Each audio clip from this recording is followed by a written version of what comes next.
nyo sa ating bansa? Na maging ano ang Pilipinas?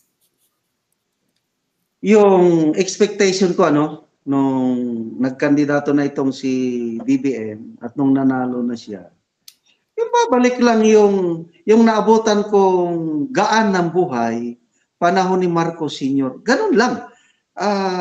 I have so much, napakataas ang expectation ko yung magiging rice self-sufficient na tayo.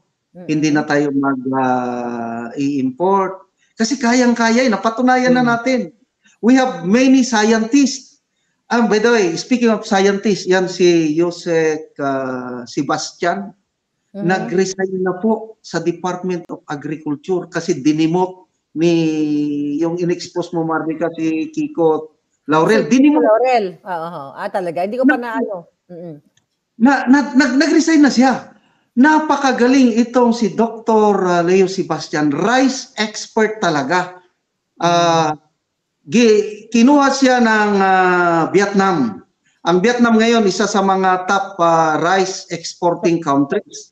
Si Dr. Leo Sebastian ang nagturo sa mga Vietnamese paano mag-produce ng rice. Okay?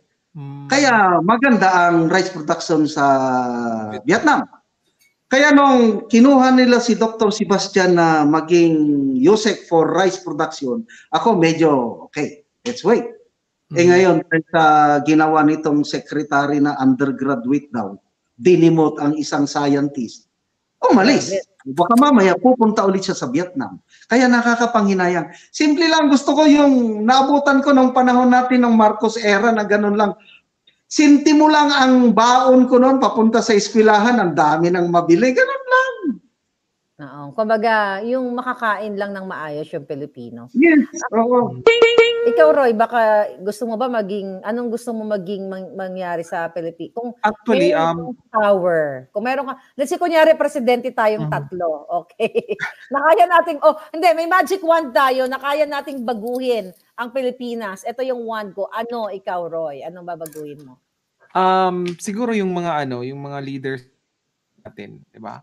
Na minsan ay alam natin ang kultura ngayon ay look at my shirt now, 'di ba? Hindi mo even yung mga yung mga nasa Congress at Senado, 'di ba? Na talang naging culture nila for 30 years na walang resibo ibibigay. 'Di ba? Sana ay yung mag-start man lang, okay, may isa man lang na mag-start na magiging honest sa taong bayan. Kasi 'di ba kailangan talaga natin ng leader ng honest. 'Di ba? Yung ipaglaban talaga yung interest ng bayan. Yun talaga yung wini-wish ko na magkaroon tayo. Yeah.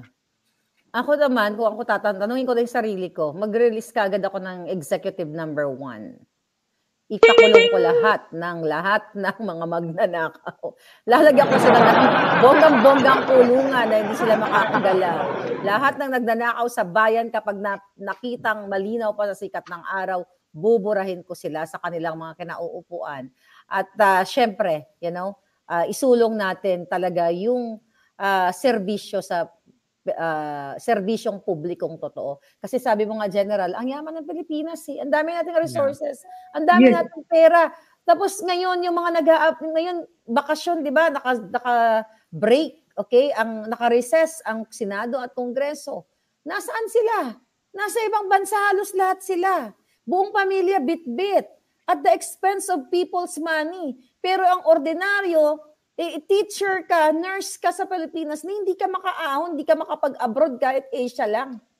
If you compare sa ibang mga bansa, yung mga, like say, teacher or nurses or mga nag-o-office, they can afford to travel. Yeah. Na maikot naman nila ng konti yung kapitbahay nila. Sa Pilipinas, paano ka makakaikot?